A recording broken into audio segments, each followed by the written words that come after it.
Hello, and welcome to the Feed My Mind podcast. And as always, thank you for tuning into this frequency today. I'm your host, Anthony Ross, and I started this podcast because I'm passionate about two things in life: bringing out the best in others and having a curious, open mind. In this episode, I chat with my good mate, Jordan Michaelides. Jordan hosts his own podcast called Uncommon, which aims to build your knowledge, skills, processes, tools, and mindset to make you a better individual. He also runs his own media and content agency called Neural, helping clients with everything from podcasting, video editing, graphic design, and social media management. All of the links are in the podcast description if you'd like to know more. In this banter-filled and conversational episode, we cover all things ranging from the stoned ape theory, the current university system, free speech, and the importance of questioning things. I'd like to give a special thank you to local Melbourne artist Hawaii 94 for that beautiful song playing in the background. All right, it's time to feed your mind. And we're live. Roscoe, thanks for coming back. No worries. Thanks for having me on the show again. It's been, I reckon, I was just trying to think back. We actually haven't caught up since we did the podcast. It's been a long time. But when did we record that? That must have been like November of 2016. It's been at least a year and a half, I reckon. At least. For sure. Too long. And so when we last caught up, you were working corporate. Yep. You also working as a PT. You were setting up the podcast. Mm-hmm. What's changed since then? A lot has changed since then. Well, I guess the first thing that's changed is I've quit my corporate job. So at the end of last year, I decided that it wasn't for me at the moment in my current role, and it was best for both myself and the organisation if I parted ways. So I resigned at the end of last year. I took some time out. I spent 5 weeks travelling through America, which is fantastic. Initial plan was we had my best mate's wedding, so he was getting married in New York. So we thought, why not plan a 5-week holiday around that? So spent some time in America. Whilst I was in America as well, which we can go into a little bit later, I've started, I guess, a little bit of a travel TV show. So we took a secondhand video camera to America. It's rigged up with a microphone, and basically everywhere we went, we recorded. So it's like, all right, here we are at the Golden Gate Bridge. This is what we're doing. This is where you can get bikes from. This is how we found it. So if you want to find us and track us down, we're called Aussie Tour Guides. Aussie Tour Guides. Wow, you never told me this. I know. Well, it's something new. Not many people know about it yet, but it's just starting to gain, I guess, a little bit of traction at the moment. So you can find us on Instagram and I guess Facebook. All of our videos are on YouTube as well. So I've been doing a lot more work around that. And obviously the most exciting part as well is I've started my own podcast. So It's called Feed My Mind. I'm 6 episodes down at the moment, and so far so good with everything at the moment. Why when we caught up, I know that we were talking about the podcast, but why start a podcast?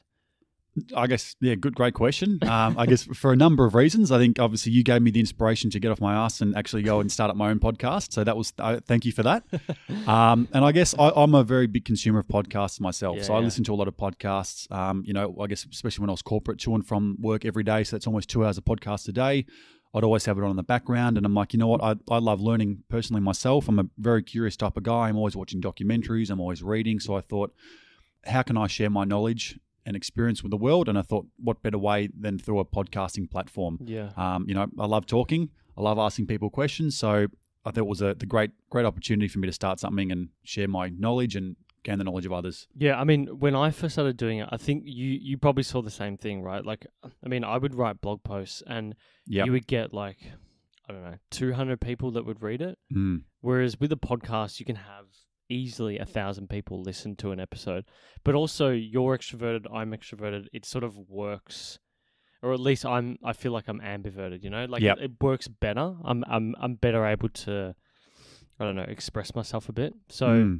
Yeah, I don't know. I definitely think it's the better format because it also, people have the ability to listen to it when they're cooking and doing the dishes and shit like that. For sure. And it's interesting because, like you said, similar to what you just mentioned as well. It's like when you write articles, I think unless a person's a reader, they're not likely to read your article, or it's a lot harder. Or say you're writing an article on like I wrote an article on like the health benefits of rosemary, and I went deep down into the scientific research. But people just want to look what's highlighted in bold, what are the key points, without actually reading it. Like Rosie said, if you've got a podcast, it's a platform where people can sit down, you can have a chat. Whether they're on the train, they're cooking dinner, cleaning the house, whatever, it's there. Yeah, it's funny because like when people first started cottoning onto it and really like coming to me, and this was acquaintances and friends and stuff like that you just wouldn't expect them to jump on board podcasts, but then they were telling me about how they were using it. Like, oh yeah, I listen to your episode every week when I'm on the train to work, and it's interesting. It's like we're bringing them into that format, and they're realizing that they can get some smart info definitely without having to just be reading all the time. And I think like a lot of people struggle. I don't know about you, but I love to read. Yeah, but I feel like we're in the rare group of people who like to read. Absolutely. You know? With your curiousness, that was one thing I was thinking last time that I didn't ask you. Like, where did that come from? At what age did you go, I just want to know everything about mushrooms? Yep. As an example. Yeah, extreme example, but yeah. I guess I've always always been a curious guy. I guess ever since a young age, I've always wanted to know how things work, why they work. I'm very fortunate to have grown up in a very open-minded house. When both my parents are very open-minded. They've been curious learners as well. I mean, they recently went back and did their MBAs when they're in their late 50s. Really? They're both readers as well. We love having open discussions in the household. So I guess that's where it sort of started. But I guess it wasn't really until sort of my early 20s. So just after year 12, I think it was first or second year uni. Yeah, where it all started for me was, I really became interested in psychology and human behavior. So I started reading psychology books, and the more you get into these sort of things, the more you understand, the more you learn, the more you realize you don't know, and the more you want to know. So for me, it was just following my natural curiosity of understanding how people work, and I guess that sort of tied in pretty nicely with my working as a personal trainer. Because I'm dealing with people on a daily basis, so it's like I need to understand what drives these people, what motivates them, and how they operate. So, like I said, for me initially it was getting into psychology, and then that led into the evolutionary side of things, which is where I guess I take a lot of my clients, from a health perspective, and then that sort of led to a whole range of other things. So, all right, evolution. What are some of the variables that have influenced our evolution? That's where, for instance, you mentioned mushrooms. That's where it sort of spawned off. I heard about a theory called the stoned ape theory. Yeah, we spoke about that last time. Which I guess has been postulated that, our brain size has doubled over the last 2 million years, and no one really knows why. We don't know what's happened. So one plausible theory is that mushrooms that are freely available, or would have been freely available on the African savannah where we supposedly evolved, we had these. It fostered creativity. It broke down the barriers to our traditional lines of thinking, and force us to create new stone tools, new technology to get out of our rut that we might have been in. So, and like I said, I just follow my curiosity. So for me, it's like if I'm interested in, how engines work, I'll just watch a documentary on how engines work, or the next day it might be, how's coffee made, or what's that? Next one, what's the history of like cave art in France or something, So I don't know. That's just me, and it's just your nature. It's just my nature. I want to know how things work, and I'll do everything I can to understand it. Yeah. So that's, I guess, where it's come from. It's so funny you mentioned year 12, because I remember I had the same thing. I got out of school. I realized, like, I actually remembered writing a diary piece. I didn't journal back then at all. But in year 12, I wrote a piece saying, like, why isn't there a bachelor of jack of all trades? Or like, I want to learn this and I want to learn that. I want to learn how to make like aftershave. I want to learn how to do like woodwork. All these different things that you don't know where they'll become valuable until you start, I don't know, doing something like a podcast randomly. Yep. And it really bugged me. I think for me it was I don't know what spurred me on. Actually, you know what? I think it was getting the food intolerances. No, it was probably when I was 19. I just came across Tim Ferriss. Mm-hmm. And so he sort of put me on that whole track, so to speak. So that was very, very, very interesting. It's unfortunate though, like you just mentioned the schooling system, like it's not until you sort of step outside it and you can have an open view and a lens to things that you realize that a lot of, the system, the educational system, both secondary and also, higher education through universities, it's almost a form of indoctrination. Like, I don't know about you, but I went to university for 6 years, did management marketing double degree, and it's all of a sudden you walk out of uni and you still don't know shit. You enter the workforce, 10% of what you've just paid 50 grand for, you can actually apply. Yeah. And it's like they don't teach you these critical thinking skills. They don't teach you how to research properly, how to question things. Cognitive biases. Absolutely. I mean, it's all of these real world things, and even like just being able to deal with people, have a conversation, how to do a presentation. Yeah. Like all of these like simple stuff that you're gonna have to do every day in corporate. Yeah. Etiquette. Like all this stuff's not taught. And like you said, if there was like a degree of just like a life degree. Yeah. That teaches you. I mean, a lot of kids now when they finish year 12 don't even know how to open up a bank account or do a transaction. You know what I mean? So there's a big disconnect at the moment between the education system and the real world. And I think a lot of organisations are starting to realise that graduates aren't the best equipped when they're entering the workforce, and I think that's sort of a gap that needs to be managed. Yeah, it's so funny you mentioned that, because we've had like, I reckon 6 different guests, pardon me, speak about this now, and I just think that the education system is probably like, it's definitely suited to the 20th and the 21st century, but the earlier stage of that. But now it's just it's useless. It is. It's actually really funny. The school that you and I went to, they're actually pretty forward thinking with what they've been doing. I always love looking at like they send us like a quarterly magazine. Yeah. And like none of the kids now have it's interesting, but it's also like you question things as well. So none of the kids now are thinking what they call the middle school. I don't know how they structure it. Maybe it's like year 7 and 8. So kids who are like 13, 14, for those Americans listening, I don't know what year level that is. And they don't have any books. Like they just have, I don't know if it's iPads or laptops, but they just have that. But then also their classrooms are way more engaging. Mm-hmm. And they also have a spiritual sort of class. Like every week they do like meditation, which I think is a really useful skill in this era. It is for sure. So that has been quite interesting, observing that from afar. Well, I mean, you only have to look. I mean, we finished school. What's just not too shy of 10 years ago, and even then, the radical transformation that's happened. I mean, you look at just purely from a technological and digital perspective. Realistically, YouTube wasn't really available when we were in school. You didn't have any social media platforms. You've got all of these, these massive online courses, educations as well. So you can basically do a Harvard education and course online for free. You can get lectures for whatever you want.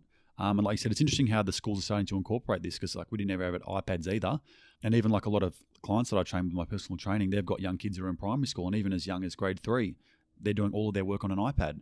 Really? Yeah. Wow. So it's like, whether that's good or bad, I think it's yet to be determined. But I personally think it's not a great step, because it's detaching kids and young, people that are learning from actually handwriting and getting involved. And it's also, I think it's also a bit of a cop-out for the teachers, because it's like a lot of their work's just, just get your iPad out, we'll do this on the thing, as opposed to actually engaging. So I think it's a different form of engagement. Yeah, it is definitely different. I don't know. I mean, it depends on the individual. I've always hated learning via computers. Like I can't read through a Kindle or an iPad or anything like that. I have to have the physical book. Yeah. So I don't know. I guess we'll see what the research says in the next 10 years. Sure. Absolutely.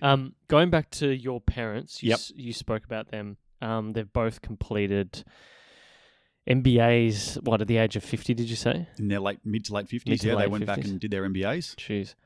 To you, what is the greatest lesson that you've learnt from them? Maybe it's a principle or a lesson they've taught you, and they may have done that directly or indirectly, that you still hold with you today.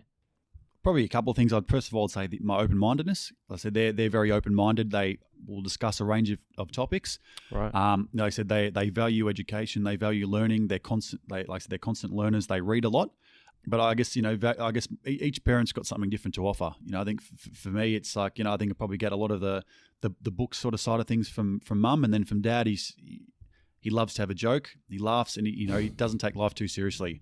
You know what I mean? And I think sometimes they've taught me to have a positive disposition. Yeah. To look on the bright side of life, and everything always turns out for the best. And so when you say like you guys would always be discussing different things, were there particular like ranges of topics? Like for my family, it was always like politics and stuff like that. We definitely cover politics for sure, but I think for our whole family, we're sort of, I guess, we're students of human behaviour. So we've just got an interest in evolution. We've got an interest in psychology, and I guess because my parents have worked in corporate, I'm dealing with people all the time as personal training, and we've all had an interest, and even my sister as well. So we would come home and would talk about social interactions we've had, the way people behave, and it's good to get 4 different brains, sort of putting in ideas. And like I said, because both my parents are pretty well read, they're able to contribute, different ideas and different stuff that they've read from books, as well as different things that I've read. And it's just like this cross-pollination of ideas. Yeah. So we're always keeping up to date with different research, different ideas, different theories. And I guess it was really awesome. Our dinner table discussions were completely different to a lot of other families, So yeah, it was actually really interesting. So it's funny how I feel like maybe you've realized this in hindsight as you for sure. as you move out of home. I know that when I move out of home and just you have what's that Wait But Why article where he shows like the amount of time. I think like you and I have spent 96% of the time we'll ever spend with our parents, or maybe it's like 99%. It's fucked. It makes you sort of. It's a lot of time. Yeah. And it's like that whole nature versus nurture argument. We are products of our environment, of the way that you're brought up by your parents. Whether you think you are or not, they have their influences. Yeah, but also now that's the last real period of time, depending on the person. But statistically, we will spend very little time with them. And so, looking at that, and then I don't know, just looking in hindsight, it's also nice to realize of the upbringing that you had. For sure. Now the podcast. Yep. Why Feed My Mind? Like, why that name? I was sort of deliberating on the idea and the name for quite a while, but I thought, what is it what are the key things that I want to get across with the podcast? And the main thing that I'm trying to do with the podcast is to facilitate some critical thinking and to get people to question things, because I feel and I find that with a lot of people I speak to and a lot of sort of subjects and topics in society at the moment, people don't question either their own behavior or whatever they take. They take the media for granted. So it's like, how can I get people to think about things either from a different perspective or to start to question some well-established ideas? So I thought, the mind, it's a very complex thing. We don't know what it is. So if I can feed it in some way, and I'm hoping that I can just sort of put out a little bit of information out there and feed them in some way, feed their curiosity in some way. Okay. So that's where the name came from. Yeah. Like I said, so far it's going well. I'm 6 episodes down and loving it so far. Yeah. So you've had, I think I was looking back on that, we've had federal MP Tim Wilson, a netball champion, the Australian bodybuilding legend. I can never pronounce his last name, but Rocco Pedisano. Yep. He's a funny guy, man. He's a really funny guy. A yoga warrior and CEO of, is it Shaver Shop? Shaver Shop. Yeah. Yep. Cam Fox. That was an interesting episode as well. So what have you learned so far? Podcasting, just as a whole, just go and do it.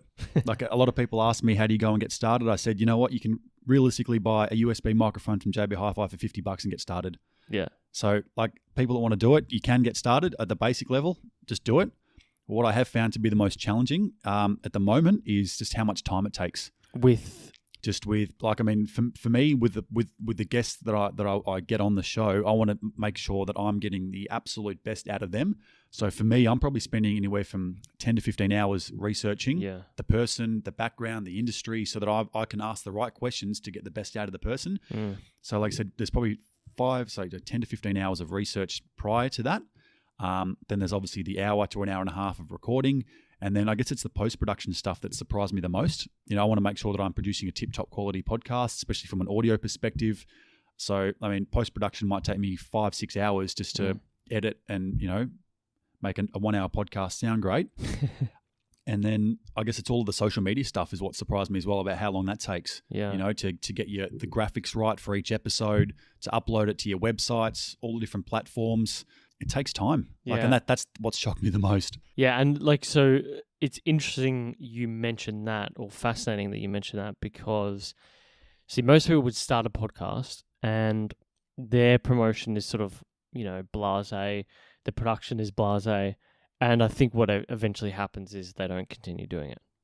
So I think by investing in those things, it makes it harder, but it also creates sort of a competitive advantage for you. For sure. Yeah, I remember, the research is hard, man. I love it. I think, I was listening to this interview with Charlie Rose, one of the probably best interviewers ever, until he got into some sexual strife, having affairs with multiple women, or, I don't know what he was doing, but apparently he was just a bit of a sex pest. But this guy was like a god in terms of like the interview world. Mm-hmm. And the one thing he said is preparation is everything.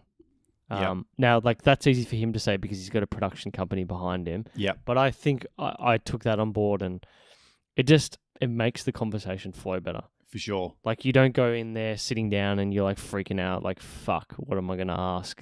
Yeah. Like, where does this go? You just let the individual roll with it, and then you sort of have those key questions you want to ask in your head. Yep. I think it's critical because, like I said, it's, I mean, you're the same with all the range of people that you get on the show, like from whether they're CEOs, sports people, doctors, scientists, whatever. You've got to be able to understand their language, where they're coming from, what's going on in their industry, and you want to ask the right questions. You don't want to sit there going, what do you do again? Or what are you studying? So it's... you don't want to ask them questions that you could ask them on Google. Exactly. Or questions that they might have already answered somewhere else. Yes. So it's like, how can you be different? What questions can you ask that are going to be insightful for the audience? That's the biggest thing, man, is like I would listen to interviews that guests have done and just think like this is so boring. They must be so bored. Why have they said yes to doing an interview with me? Yep. So then you really want to I almost do it in a way. I want to impress the guest. I want the guest to feel like this was a unique experience, For sure. I know you don't want to name any favorites, but were there particular messages or ideas that you've really taken with you today from a previous guest? I mean, every guest has had something completely different to offer, and they've had a very different background and experience. I mean, I've taken snippets from everyone, from every guest I've had, so it's going to be very hard for me to pinpoint one thing. I guess for me, the one thing that's really stuck with me, which I guess put perspective on how to frame a conversation, was with the federal politician Tim Wilson. Okay. So, I mean, I'm a big advocate of free speech and being able to speak your mind on a range of topics, and I guess so is he. And one thing that he mentioned is, which has stuck with me, is that everyone wants a diverse society. We want diversity, but the people have to understand and respect that also includes a diversity of opinions. And that's one thing that stuck with me as well, because you can't have your cake and eat it too. If you want diversity on all these other measures, you have to respect that if that's the case, people have diverse opinions as well. Yeah, that's a really interesting point. I mean, maybe, I don't know if he spoke about this. I listened to that episode. It was a really good episode. He's a great politician, man. I would not be surprised if that guy is a potential leader of the party in future. I reckon 10 plus years time. I mean, he's probably in the best position at the moment to lead the Liberal Party in the future for sure. Because he's the only, to me, he's the only true liberal in the Liberal Party. Like most of them have become very conservative. For sure. And I know that when my family came here to Australia, they were Liberal Democrats, and the idea of being a Liberal is that you're meant to be in the middle. You're meant to represent the middle class, the majority of the population, not the fringe of the left or the right. And so he's a really smart guy, man. He's very, very switched on, very articulate, and he's also very down to earth. Like, I mean, I approached him in the street. I said, hey, this is who I am. This is what I do. Love to have you on the podcast. He said, great. He actually emailed me about an hour later and said, yeah, let's sort out a date. Let's do it. Then I went to his offices and did the recording, and it's been fantastic. So it's a very genuine guy, very down to earth. Like I said, he values free speech as well. He's not afraid to speak his mind. Yeah, I think he's got the potential in the future. Yeah, it's an interesting area at the moment with politics, because the problem with the whole diversity and inclusion thing is that underlying that is an ideology which isn't diverse or inclusive at all. Sure. It's actually quite divisive. And we've had an episode with the ex-leader of Antifa, which is the radical left group here in Australia, and he talks about that, so people can go back and listen to Shane Hunter. But it's scary, this messaging that people put out, but they're very unwilling to actually have any discourse, which for people like you and me who love information, it's scary. It is. Well, because all of a sudden, it's 1984 and some things are off limits. And that's the irony. It's like they want not free speech, but they want diversity. They want all these things. And as soon as you speak out about it, hang on, you can't say that. And as soon as they say to you that you can't speak about something, that's a form of control. That is George Orwell's Big Brother, 1984 coming true. I mean, I don't know if the audience is up to date with what's happening at the moment with a independent political journalist called Tommy Robinson. I don't know whether you've been following what's happening there at the moment. So he's an independent journalist from the UK. He's been very vocal about a lot of issues that are happening in the UK regarding particularly racial tensions and religious tensions.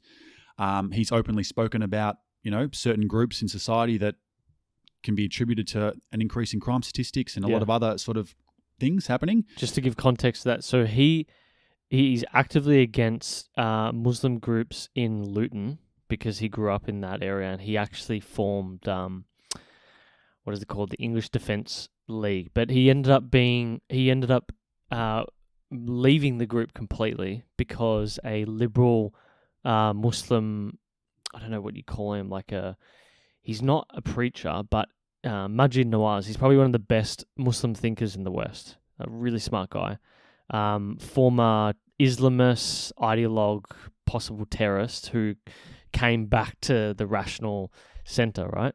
But he removed Tommy Robinson, and then Tommy became a reporter.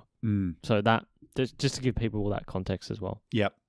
So I guess all Tommy's done at the moment is he's spoken about how some of these people are getting off very, very lightly for rape crimes, for murders, for all these sorts of things. And all he's doing is reporting on it. And then basically last week he was thrown into jail. He was thrown into jail. He was gone to court without they didn't give him a charge. There was no charge. They just said, no, you're going to jail. So they had no grounds, and now he's in jail. Oh, it was contempt of court. And so the contempt of court, this is how ridiculous this is because there was a gag order. Now, all these journalists are claiming, you're going to impression the jurors. I mean, what the fuck? What do you think these jurors are? Do you think they're retards? They're going to see the evidence. Now, I understand it works both ways. There's going to be cases where you can have a guy like Tommy Robinson and everyone thinks he's a far-right nut job, which he's been associated with those people, so it's very fair to assume that at times. But in reality, he's just more of a conservative thinker who's an independent commentator. I mean, people have called him neo-Nazi and all that. I mean, I hate it when that happens because it devalues what happened to the Jews for a start. For sure. So left-wing ideologues who start talking about that sort of stuff, it really pisses me off.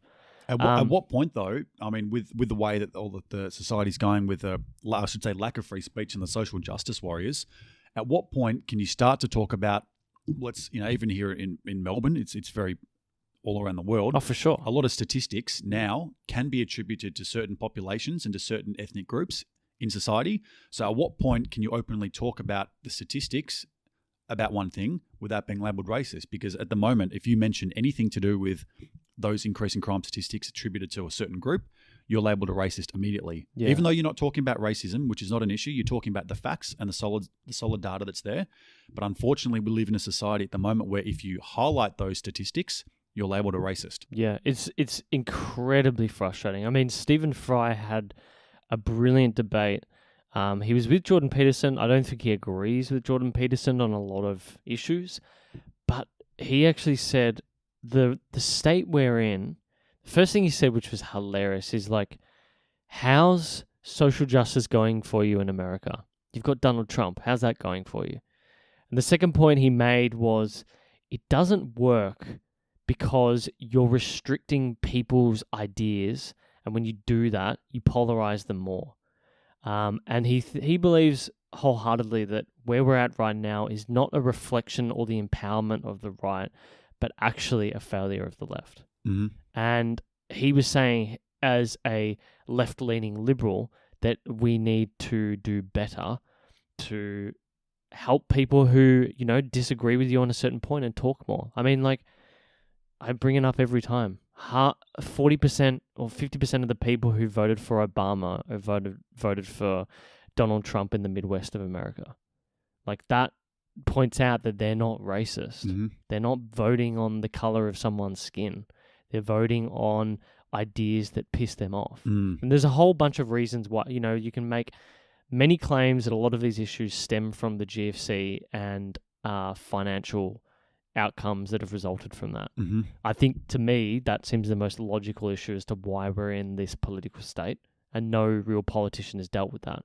But by telling people they're racist and they're bigoted when they're really not, they're just frustrated and they want to understand what's going on with a certain issue, you just polarize them more and they hate you more.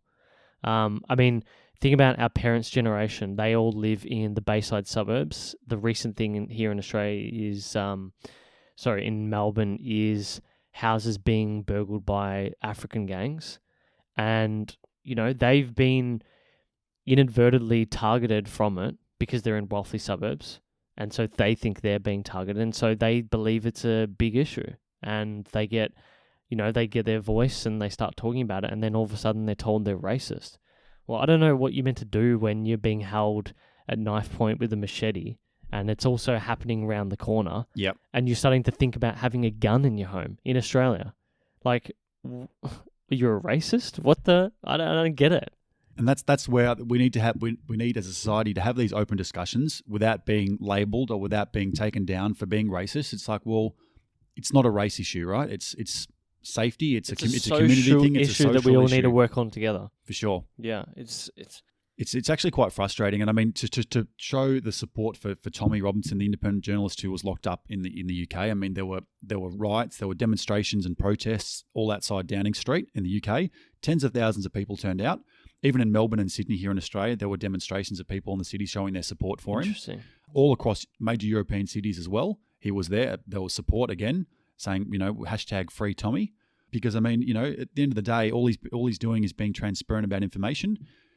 Which I think is key in society. I mean, you only have to look at the recent events here in Australia to solidify the fact that transparency, we need it. I mean, just the other day it came out that Victoria Police have basically been falsifying breathalyzer records to meet their quotas. Didn't you hear about that? No. So basically, the Victorian Police, each time they have random breathalyzers, they have quotas to meet. X amount of people you've got to pass through the breathalyzer every hour. I don't know, just say 50 people. Okay. It's impossible for them to get 50 through an hour. So what they were doing was, every second car or whatever, they would blow in the bag themselves just so it looked like they were getting the numbers up. Oh, wow. And so now I think they've been fined, or their funding's been cut $4 million as a result. So that's a problem though, because I mean, this is the problem when that guy from Baltimore, the Baltimore cop, was on the Joe Rogan podcast. Do you remember that episode? And he spoke about the problems in Baltimore with poverty and Black Americans in that city, and how they've got all these stupid fucking quotas to arrest people, to do this and that. It creates that environment where people get locked up into the system. I mean, think about, I don't know how many times you've just been randomly pulled over by a cop. They're randomly pulling you over just for a breathalyzer. There's nothing else that they're doing. Yep. Why couldn't they be spending more time on key issues? Like, we in Victoria have an issue with violence at the moment. Statistically, it's there. Whether you want to agree with it or not, it's there. Why can't they be spending that time on that? I don't get it. Stupid things like fining people, breathalyzer tests, when statistically they don't really come up with much results at all. Yeah. How many people are driving around drunk on a Thursday day? Probably a fair few, depending on what suburbs you go to. Yeah, depending on the suburb. But no, you're right though. I think they need to look for 1 year the quotas. So there's misaligned metrics. And two, you have to look at, where are we going to get the Pareto rule, the 80-20 rule, where are we going to get the most benefit with our resource and our time? But, we talked about misaligned metrics, and also the Banking Royal Commission here at the moment is one thing. Prime example, yeah. You can't trust Victoria Police, you can't trust the banks, you can't trust the regulators. So that's why the message that I'm trying to get with the podcast is just to start asking questions. Yeah. Because, if you can't trust the golden child, the banks supposedly of the Australian economy, for which they have been for so many years, who can you trust? Yeah, I think, you should always be questioning. I think that's the inner skeptic of the two of us. Yes. Saying that, but I think it holds true. I mean, it's funny you mentioned the Banking Royal Commission, because obviously I work in financial services in the crypto space. The way that we've actually set up, the two founders have set up the company, particularly for client-facing positions, is it's not geared towards commissions.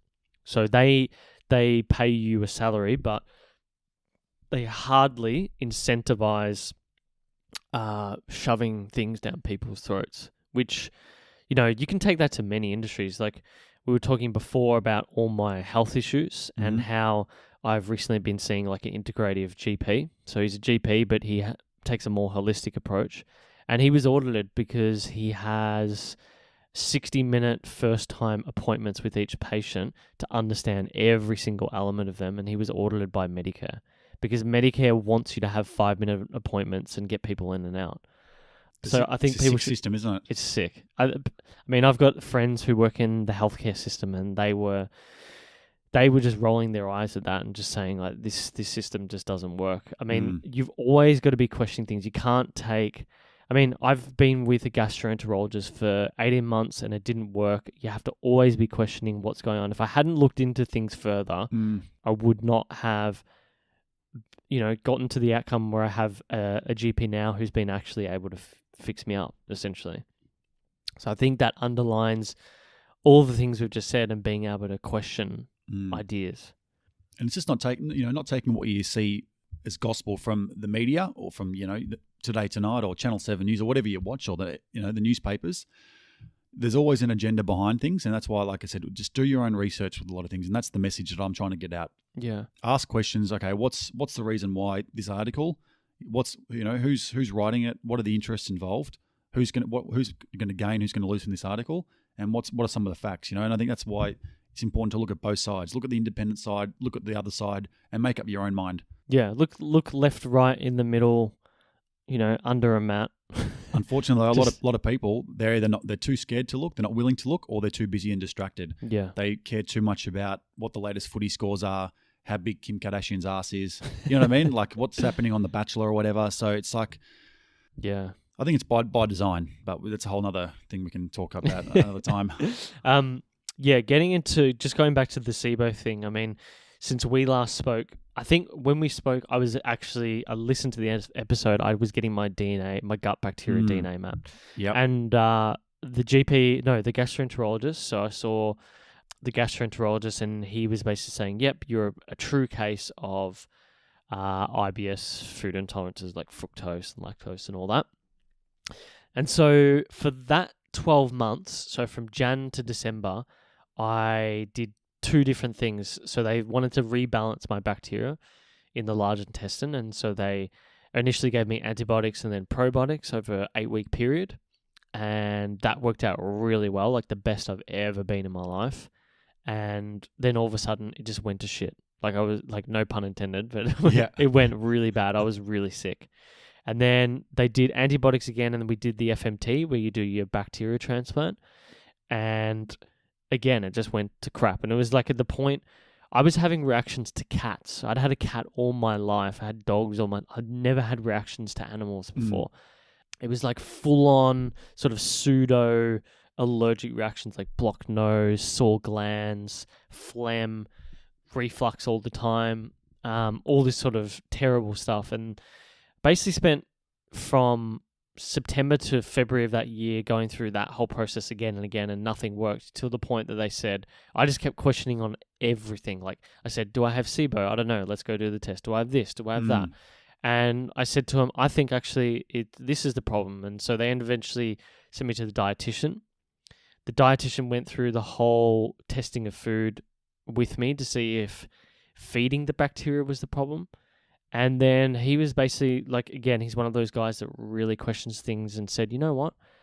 I don't think you've actually got this large intestine issue. I think you've got what they call SIBO, so a small intestinal bacterial overgrowth, for those that may have heard of it or don't know what that is. Essentially, you get bacteria into your small intestine where you're meant to have nothing there. Mm-hmm. And so they gave me antibiotics as a test, a very specific antibiotic that only works in your small intestine. And like all of a sudden I was like a new person again. It was unbelievable. And just emphasizing that questioning of things got me to that point. Mm-hmm. And then eventually I interviewed this GP, and his episode actually will probably be out next week or the week after that. And he brought me in, and like I said, we had the 60-minute sit down. And I mean, that really to me emphasized why the whole medical system is shit. Because he was identifying things like certain blood panels like B12, ferritin, iron in isolation were really fine. They were in range. But in, context of the last 4 years, had gone down to like a sixth of what it was when I was eating probably double the amount of meat and fat and all the good stuff. So he was like, well, that's to me like a true case of someone who's got malnutrition from SIBO. And then he was also looking at other things, like he looked at all the history of me having tonsillitis and throat infections and being given antibiotics because of that, and saying, well, that was probably the reason why when you got gastro, it screwed up your whole gut microbiome. And so, yeah, it just sort of emphasized to me the importance of having people question stuff, that systems sometimes aren't geared towards the outcome that you want. And that you just need to continue questioning things, I think. For sure. That's so critical. And then particularly for people's health. I've spoken about this on a previous podcast, but you have to question. Unfortunately, we live in a society with the way that the current medical system, the people, the practitioners are trained. They don't receive adequate training a lot of the time in nutrition, particularly doctors, unless they're a specialist. Like, I mean, a lot of doctors I've spoken to, in their 6-7 years of training, they only receive a couple of lectures on nutrition. Yeah, like one unit. Yep. Not even. I mean, if they're lucky. The irony of doctors is when they become qualified, they swear and take the Hippocratic Oath. And the Hippocratic Oath is from, obviously, Hippocrates from Greece, is let food be thy medicine and medicine be thy food. So that's the oath that they swear upon when they become qualified doctors. However, they go into practice, and like you said, again, like we spoke about with police and with the Banking Royal Commission, there's misaligned metrics with getting patients in and out. What's going to be the quickest? You've got pharmaceutical interests a question as well. And that's why with a lot of things, like whatever your doctor says to you, get a second opinion or research online. At least have a few different options instead of just taking for whatever they say as gospel. Yeah. Because a lot of the time, they may not be the best qualified or in the best position to understand exactly what's wrong with you. And I mean, for example, you just said with your SIBO, unless you've gone to them and said, well, how about we check this? How about we check that? These are things that they may overlook because, I mean, yourself and your own body and history better than anyone else. So that's why we need to be in charge of our own health and not outsource that to someone else. Yeah. I mean, yeah, it really emphasized to me when I saw this GP, Dr. Iggy Zuze. To me, it just really emphasized that a lot of the time GPs are treating symptoms as opposed to overall issues. For sure. And it's really hard when you've got a chronic issue, like GPs and specialists will just try and give you a blanket response or like something that'll just fix symptoms. Like I remember when I had all these issues for that year, all of last year, I basically ruined last year with this shit. They basically, like I was taking maybe 18 tablets a day. 18 tablets a day. Yeah, and they were all like supplemental type stuff to help with things. They weren't like prescription. I maybe had one prescription because with this sort of chronic issue, you can't really do anything. And just like, a little bit more investigating, a little bit more time. The problem with the gastroenterologist is you get in and out and you'd be done in 5 minutes. No time to question anything. You'd be like saying, oh, what about this point? And what about this point? He'd be like, yep. And he'd be like standing up to go. And like, I remember Lauren came with me to maybe after this happening, like second, third appointment, and just thinking, like saying to me afterwards, like, this is not good. They don't care if you're going to get fixed. Like, they don't have to deal with the shit that we're having to deal with. Like, Lauren and I haven't had a joint meal together in fucking ages because I eat like a really restricted diet. So, yeah, it's fascinating, isn't it? It is really fascinating, and that's why we just have to take it in our own hands, do your research, question everything. Yeah.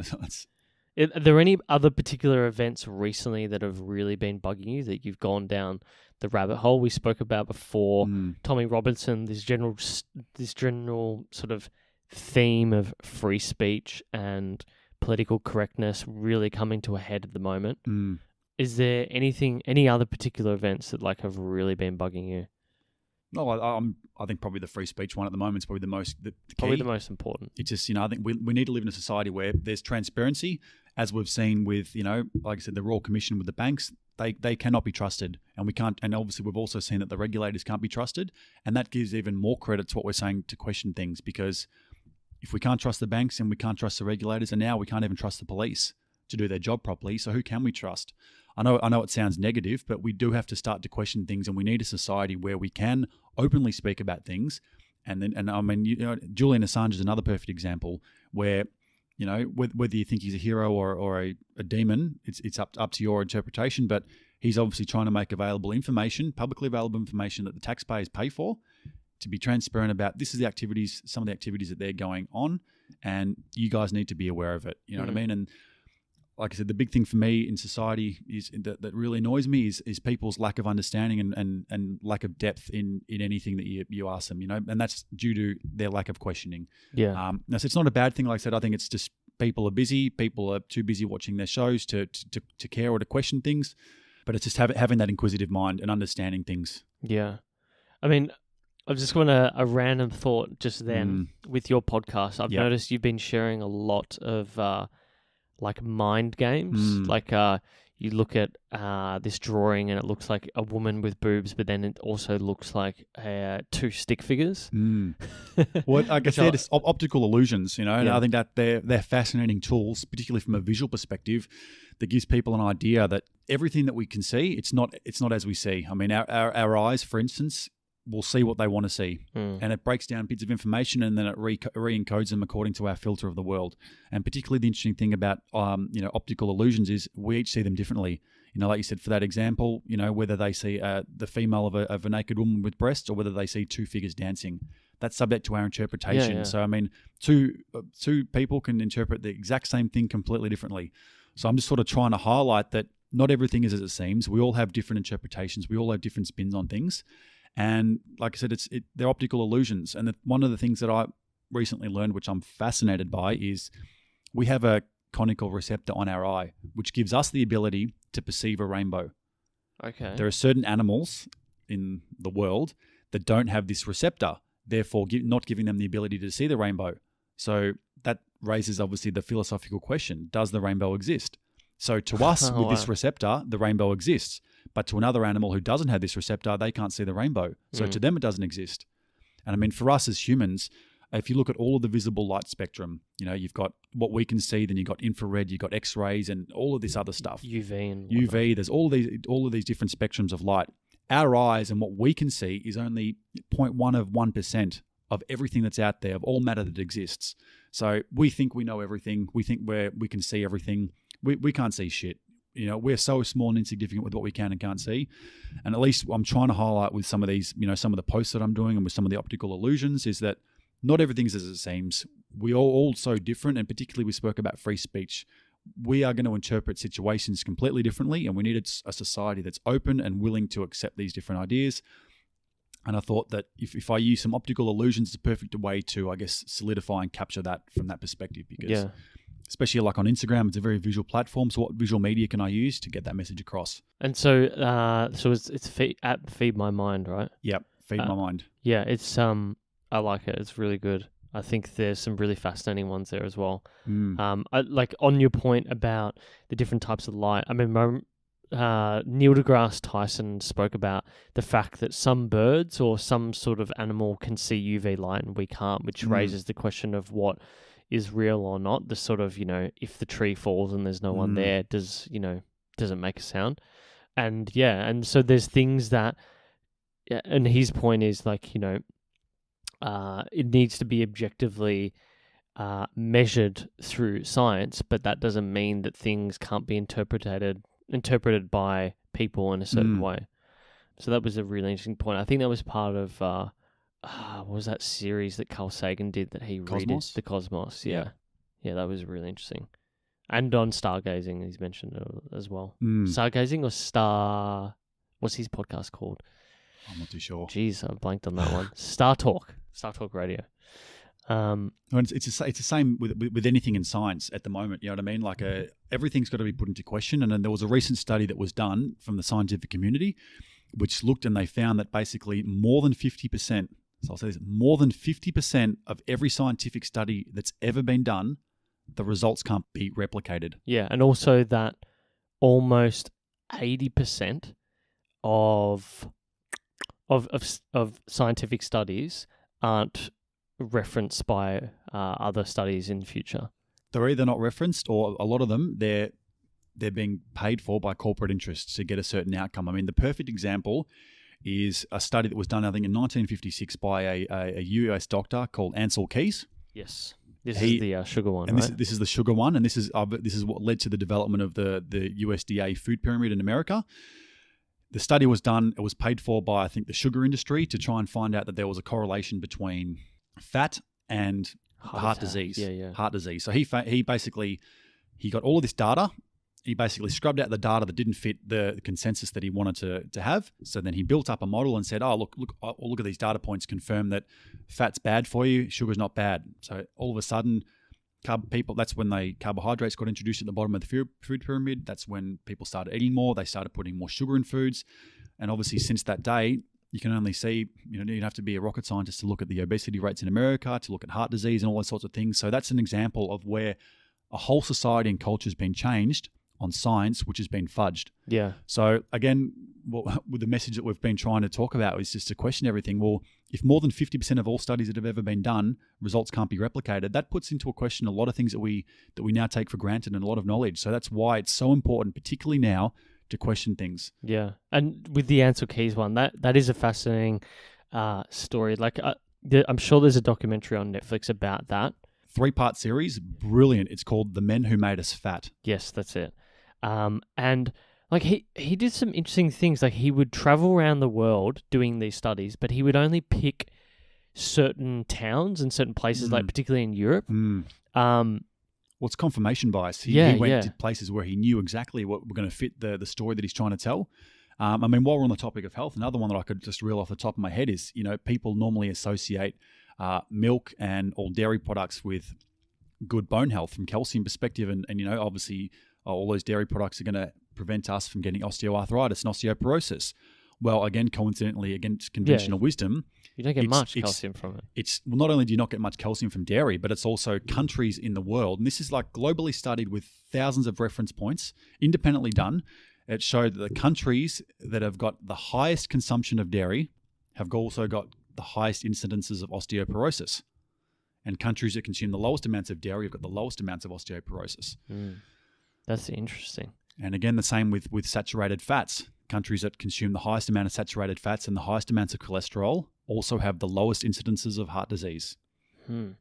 There's an interesting point that's been made, and I feel like in the health world. So you spoke before about you went vegan or vegetarian for 6 months? Yeah, so I guess almost the last 6 months I was vegetarian and I guess vegan. So I was vegetarian for 4 days a week and vegan 3 days a week. Okay.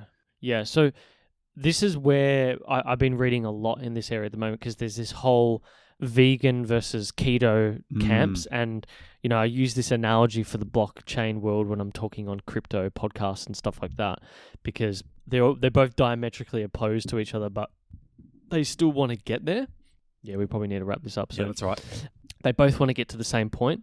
And where am I going with this? I mean, what I've learned is there's 2 different ways of measuring longevity and health, right? So, okay, let's take the longevity diet people, the Longevity Institute, Dr. Walter Longo, the Italian guy. He came up with the longevity diet. He basically studied the blue zones, particularly in Italy and Japan, and spoke about what was common amongst them. And they're basically like pescatarian. Yep. Right? But then there's Dr. Peter Attia, who's a practicing GP who comes from the keto world, and his method is on blood panels. So you got 2 different areas. You got historical studies, which can actually result in biases because, all the shit people just died out at a young age. And then you've got blood panels, which is literally a thing here and now that we can measure and view for someone's health. And we know these markers are bad or good.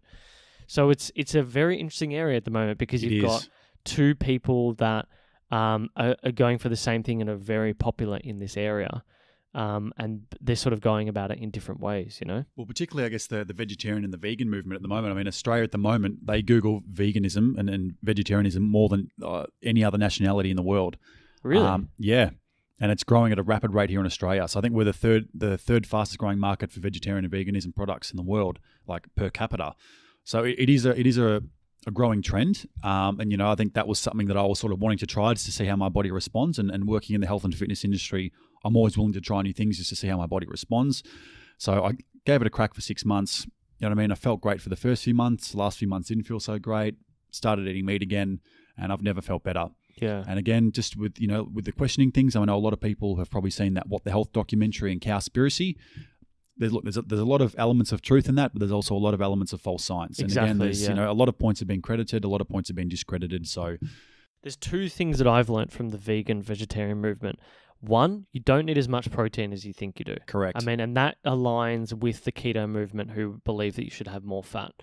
Two, we all agree. So the reason why you don't want too much protein, just for people who are unaware, is IGF-1 is one of the biggest indicators for cancer and cancer-related deaths. It's what bodybuilders eat a lot of through protein and protein shakes and all that. You probably only need, I don't know, like, is it half a gram or like 0.7 of a gram per body weight of actual kilo body weight for protein. So you probably need, for someone like myself who's like 75-ish or below kilos, you only need like not even 70 or 80 grams of protein. You don't need much. Small piece of chicken, a couple of eggs a day will get you there. Like it's not a huge amount. Yeah. And the other thing I learned is that everyone agrees that sugar is bad. Correct. And it's this other blood marker and pathway called RSK1, I think, or RSKA or something like that. I don't know. It's in Dr. Voltalongo's book, but we know that results in all-cause mortality amongst a population of mice and humans. So it translates to humans as well. Mm-hmm. So I think everyone agrees largely on those points. It's just a matter of how you get there. For sure. Yeah. Such an interesting topic. And what is so interesting about the sugar stuff is because of my SIBO thing, I have to eat basically shit because that's what SIBO likes. So I have to have sugar and carbs because that is what prebiotic FODMAPs is what feeds the SIBO. They want to draw the SIBO out and they want to kill it off with antibiotics, because if you eat healthy, it remains dormant and then you actually get worse off. So, and the bad thing, I wouldn't say the bad thing, but the mistake that a lot of vegetarians and vegans make is increasing their carbohydrate intake through pastas, through breads, through a lot of other things. And essentially, your body can't tell it. So what happens is when you consume carbohydrates, your body converts it into glucose, which is essentially a form of sugar. It's sugar in the body. So your body can't tell the difference between a tablespoon of sugar and glucose from carbohydrates. So when you are having large amounts of carbohydrates, it's essentially sugar you're eating. Your body can't tell the difference. And that's why there are a lot of vegetarians and a lot of vegans who don't look the healthiest because they load up on carbohydrates. No, that's a common mistake for a lot of people. My sister's a prime example. She's been in terrible health, and I put it wholeheartedly to diet. What does your diet look like now, just in a general sense? General sense, it's a lot of meat. It's pretty much keto, if I'd say, sort of paleo / keto. Wow. So I fast every day till about 2 p.m. So my first meal is at 2 p.m. Very high fat. So I'm having a lot of eggs, a lot of avocados, a lot of nuts, a lot of coconut yogurt as well. Are you able to get like any legumes, or you? No legumes, because one thing when I was on the vegetarian diet, I've learned a lot about lectins. So lectins are essentially the defense mechanism of plants. So whenever the plant thinks it's being attacked, it will release a chemical called lectins, which is basically like their natural pesticide, which are very high in a lot of kidney beans, chickpeas, and a lot of other sort of, even peanut butter, peanuts, because peanuts are a legume. So all of those products, we're essentially eating a lot of pesticides, which our body, we still don't notice to this day, and science can't determine what the safe amount of lectins are for us to be consuming. So I mean, just want to stick away from it. Just want to stick away from it. And again, what we spoke about last time, and one of my big philosophies is looking at from an evolutionary lens. How have we evolved? What foods have we had, for hundreds of thousands of years? From what we roughly know, or we can assume, we know that they wouldn't have been eating, because a lot of these legumes you've got to cook and ferment first. Yeah. Hunter-gatherers wouldn't have had time. Whatever they could kill, they would have eaten. Whatever they could gather, they would have eaten. So I'm just trying to replicate that as best as possible. And like I said, I'm fortunate now that I've tried vegetarian, I've tried being vegan, I've seen how my body's responded with weight training, with energy, with everything. I can take a standpoint now and say, I've given it a crack. I can help you if you want to get on that journey, but it didn't work for me. And that's what a lot of people need to understand. And particularly, there are very staunch advocates of the vegan and vegetarian diet who try and preach their ways on you. Like, good luck to you and full credit to you, but you got to understand, again, like we spoke about, everyone's different. Everyone's body's going to respond differently. You need to respect that if people want to eat meat or if people want to be vegan or vegetarian, it goes both ways. I respect your decision. Yeah. That's your decision. Fully respect it, but don't push your agenda on me. Yeah, don't shove it down my throat. Don't shove it down my throat, because that's only going to make the matter worse. We've got to finish up because you've got to get off to the football. Yes, I'm heading off to the footy. a quick question for you. Yep. What frustrates you that society is not able to find middle ground on? I think the one thing that frustrates me would probably be like a lot of sustainability stuff. Really frustrates me. Like, I mean, people talk about, we've got to be more sustainable. We've got to do this. We've got to do that. Well, the answer's there. The answer's been there for a long, long time. And like I said, once you start to peel back the layers of society, you can understand how some of these mechanisms work. So to give you an example, I'll talk openly about hemp. So the hemp plant, that, a lot of people associate hemp and marijuana together. Whilst they are derivative of the same family, the hemp plant contains no THC, which is a psychoactive compound typically found in marijuana. The hemp plant, on the other hand, that plant, once you plant it, can mature in as little as 90 days. Wow. So from the time you plant it to the time it's fully mature to make products out of it, 90 days. So not only is it a food source, so you can eat the hemp seeds, which are also a complete protein. So for vegetarian and vegans, it's fantastic, but also for meat eaters. So the fact that it's a complete protein means it's got every essential amino acid that we need. So not only is it a food source, you can make clothes out of it. They last a lot longer, so the fiber's a lot stronger. It's also resistant to antibacteria. So you can make clothes from it. You can make paper from it. Yeah, that's sustainable right. papers. I mean, your typical paper that we're looking at stuff on right now, that the trees take 50 plus years to make, whereas you can make this hemp renewable in 90 days. Quick little snippet. The reason why hemp was initially banned was a paper mill in the 1930s. They knew that hemp was going to destroy the paper industry, so they basically shut down the hemp industry. So I'll quickly wrap up. Yeah, but hemp can also be used as a biofuel, so you can use it to fuel your cars, lights, everything like that. Like I said, you can eat it. You can make plastics out of it. So Henry Ford initially made a concept car in the late 1940s, which he called the hemp car. So all of his panels for the car were made out of hemp, a hemp fiber, again, which were fully sustainable, fully renewable. Not only was it lighter than steel, but it was 10 times stronger than steel. Really? This is from a renewable plant. The car also ran on hemp oil. Again, so I mean, the hemp plant can fix a lot of problems in society at the moment, almost instantly. From food production to, food production as well. We spoke about vegetarian and veganism.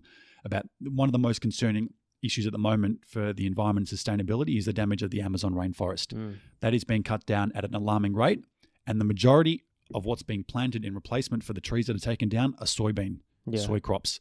So not only are 90% of soybeans genetically modified, which are bad for our health, but also up to 85% of all of those new soy crop production is being used for agricultural purposes. Yeah, and it also completely erodes the environment around it. It completely stuffs up everything. Yeah. Whereas hemp is a perfect replacement. Like I said, hemp can grow in almost any environment. It doesn't need pesticides. It needs very little watering. Anyone can grow it. You can grow like I said, and you can turn the end product into nearly anything, from plastics to fibers to clothing to everything, even to building materials, which I forgot to mention. It's called hempcrete. So basically, they mix hemp and they mix limestone with a little bit of concrete, and that then solidifies. It solidifies over time, so like a rock. So the longer you leave this fiber, the stronger it becomes over time. Really? Yes, and it's breathable, it's termite resistant, it's flame retardant. You know what I mean? So the answer for a lot of these things is there, especially from a sustainability perspective. The answer's there, and I mean, people talk about water. Like, I mean, we recently they built a desalination plant in Wonthaggi 10 years ago because our water supplies in Melbourne going down. Victoria, so again, there's no reason why every new house that's built doesn't have its own water tank to be self-sustaining. Yeah. Every new house should be built with a solar panel. The technology's there. Yeah, my parents just built their house with one. It's amazing. Like, I mean, you know, the cost to add a rainwater tank on your house from a new build wouldn't be more than a couple of $1,000. Yeah. And you've got a permanent supply of water, for yourself. So, I mean, there's a great video on YouTube. It's called Solar Freaking Roadways. I don't know, have you seen this? No. And it's basically a technology where interchangeable sort of tiles and plates which connect and to make roadways that are basically solar panels. Oh, wow. And, essentially you can power the whole world through roadways without being, disrupted from anything.